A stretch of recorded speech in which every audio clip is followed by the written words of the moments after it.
Welcome to the deep dive. Today, we're really tackling a huge question. I mean, truly fundamental. Absolutely. What is the nature of God, and how does that connect to, well, everything we see, the universe around us? Exactly. And we're going to use a specific commentary based on verses from the Gita mentioned in the text as our guide here, diving into four distinct levels of truth it presents. It's a really interesting approach because it lays out a kind of logical progression. It starts with this core statement from Lord Krishna that sounds, well, almost contradictory at first glance. That's the hook, isn't it? I am formless, beyond the reach of the five senses. Okay. But then, I manifest myself as the creation that can be perceived. Right there. You have the unmanifest, the absolute, and the manifest world side by side. How do you reconcile that? And the sources acknowledge this difficulty. They talk about different interpretations people come up with. They do. And they say, look, while there are many takes, there is ultimately one fully correct understanding. And getting that understanding requires, what was the phrase? The highest level of intelligence. That's the one. But interestingly, it also suggests these other interpretations, the levels we're about to discuss, aren't totally wrong either. Ah, okay. So they're like steps on a ladder. Kind of. They're described as partly true. They're incomplete stages you might pass through, logically, trying to make sense of that initial statement from Krishna. They all stem from his words. So the real challenge, the goal of this whole deep dive, is finding a way to logically square two big ideas from the scriptures. Precisely. First, you look around, you see creation, complexity. It points to a creator, an intelligent cause. That's one fact. Okay. Second, the scriptures insist this creator is omnipresent everywhere and omnipotent, all-powerful. And those two facts can seem to clash, right? They certainly can. And these four levels are basically attempts, increasingly sophisticated attempts, to resolve that clash. Okay, so let's unpack this then, starting at the ground floor. Level one. Yeah. This seems like the most, common way people think about it. It is. Very widespread, especially among religious folks. Level one simply says, God is the creator, the intelligent cause. Like, he designed it, he built it. Exactly. The existence of the universe proves the existence of a maker. But, crucially, in this view, God is separate from the stuff he used to make it. The analogy they use is the baker and the bread, right? Perfect analogy for this level. Yeah. The baker has the skill, the intelligence, but the flour, water, yeast, those are separate materials, and the baker isn't, in the bread afterwards. They're independent. Okay. It seems simple enough, but you said these levels have logical problems. Where does this one stumble? Well, this is where that careful, logical inquiry starts to pick it apart. If God is totally separate, like the baker, Yeah. then those big scriptural claims start to wobble. First, omnipresence. Right. If he's separate, he can't be literally everywhere within creation. There's space, distance. Exactly. He's over there. Creation is over here. That separation negates omnipresence. And the second flaw, you mentioned omnipotence too. That's the other big one. If we as created beings have our own independent power, our own will. Like my ability to choose to do something good or bad. Precisely. If that power is truly independent of God's power, then God isn't actually omnipotent. All-powerful means all power originates from him. I see. So if my power is mine alone, his isn't total. Correct. So the sources suggest level one works for those who maybe don't want to push the logic too hard. It acknowledges a creator but doesn't fully align with all the scriptural declarations about his nature. It fails the logic test, essentially. Okay, so level one creates a separation problem. To fix that, you have to, what? Bring God and creation closer together. That's the logical next step. And that's level two. Here, God isn't just the intelligent cause, he's also the material cause. Meaning the universe is made out of God. In a sense, yes. The creation isn't separate ingredients anymore. It's actually like part of God's substance. So the analogy changes, not the baker, but the spider. Exactly. The spider spins the web. The intelligence is the spider's, yes, but the material, the silk, comes from the spider. The web is literally an extension of the spider. Ah, okay. And that solves the omnipresence issue, right? It does. Yeah. Cleanly.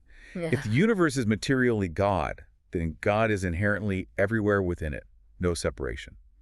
Omnipresence restored. But there's always a but, isn't there? What's the new problem this creates? The new problem is quite significant. If the creation is effectively God's body, Then anything that happens to the creation happens to God. you got it. If the web gets torn, the spider is affected, maybe even harmed, or feels distress. So all the problems in the world, suffering, change, destruction. They become God's problems Yes. directly.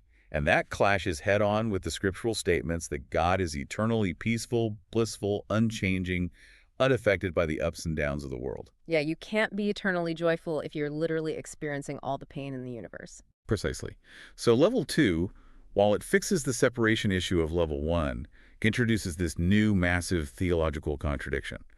It's seen as partly correct for addressing separation, but still incomplete. Wow. Okay, so separate means not omnipresent, omnipotent. Materially connected means God suffers. We're kind of stuck. Is there another simple idea people might jump to? Like maybe just the universe is God. Forget the part of things. Equivalence. Is that level 3? That's basically level 3, yeah. A kind of pantheism. The creation is the divine. Simple, on the surface. But the sources dismiss this one pretty quickly, you said. They do.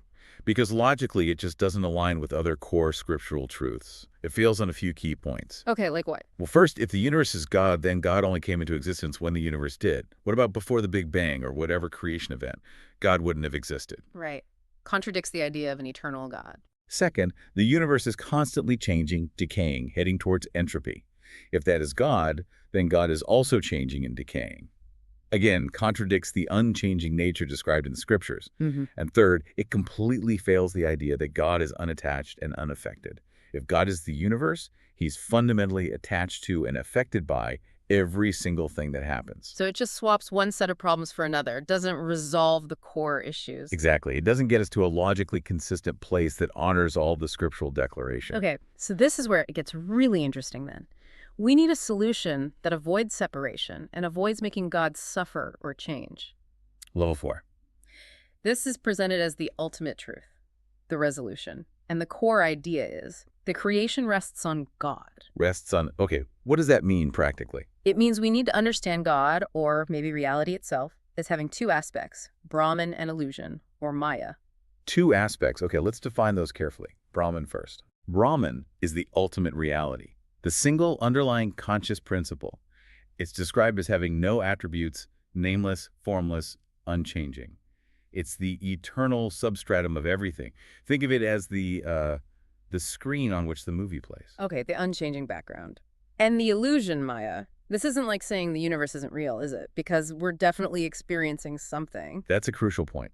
Illusion here doesn't mean non-existent. It means impermanent, changing, and ultimately dependent.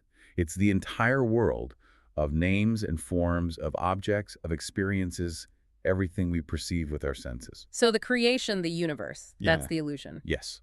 It's the ever-changing stuff that appears upon the unchanging reality of Brahman. Like waves appearing on the surface of the ocean. The waves are real. You see them, they have characteristics, but they're temporary forms arising from the underlying water. Ah, I think I see. So the waves, illusion creation, rise and fall, crash and change. But the ocean itself, Brahman, remains fundamentally unchanged by the surface activity. And that solves the problems from the other levels. Exactly. All the suffering, change, birth, death, all of that belongs to the realm of illusion, the Maya. So it doesn't actually touch or affect the underlying reality of Brahman. Correct. Brahman remains eternally peaceful, blissful, unattached, because the drama isn't happening to Brahman, it's happening on Brahman, like pictures on the screen. That's the non-dual perspective they talk about. That's it. Advaita, not two.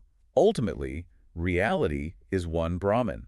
The apparent duality of creator-created, subject, object, pleasure, pain is a feature of the illusion. So fundamentally, you, me, the universe, it's all Brahman appearing as different forms within this Maya. That's the highest understanding presented. The perceived separation is part of the illusion. The underlying reality is one conscious principle. And this view lines up perfectly with that Gita verse we started with, chapter 9 and verse 4. It really does. Let's look at it again. This entire universe is pervaded by me, whose form is unmanifest. That's Brahman, the unchanging, formless reality pervading everything. Then all beings are in me. They rest on Brahman within the field of Brahman. But I am not in them. Meaning Brahman isn't made of the changing beings, isn't affected by their ups and downs. The ocean isn't in the wave, in that sense. Precisely. It provides a logically consistent way to understand how God can be omnipresent, as Brahman, and unaffected by the world, as Maya rests upon Brahman. It resolves the contradictions. It's a really elegant solution intellectually, but the sources also say just, understanding the logic isn't quite enough to truly get this right, to reach that highest level of intelligence. That's right. It's not just an academic exercise. The path described involves more. It requires devotion to God, a kind of surrender. Devotion and It- surrender yeah. alongside the knowledge. Yes, and specifically gaining the knowledge as revealed in Vedanta. Vedanta is essentially the philosophical system, the methodology derived from the scriptures that really unpacks this non-dual reality logically. It provides the intellectual tools. So it's a combination of heart and head, maybe, faith and reason working together. You can certainly see it that way.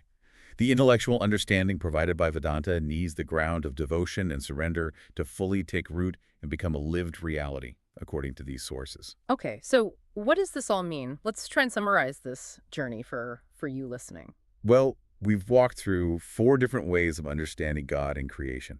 Each one trying to solve the puzzle, each one maybe partly true, but hitting a logical snag. Level 1, God, the separate creator problem with omnipresence and omnipotence.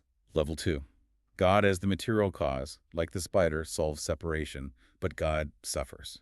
Problematic. Level 3, creation simply is God leads to God being impermanent and non-eternal. Also problematic. Until you arrive at level 4. The creation illusion Maya rests upon the ultimate reality, Brahman.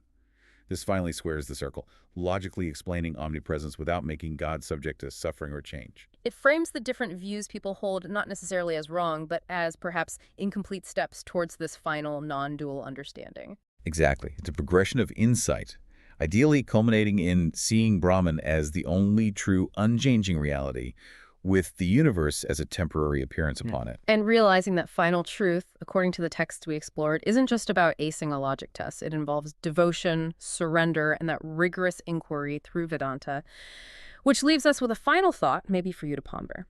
We set out to reconcile logic and scripture. This path to the highest intelligence, this level 4 understanding, does it ultimately lean more heavily on that sharp logical dissection Vedanta offers?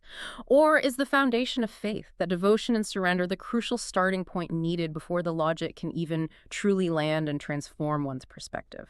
Something to think about.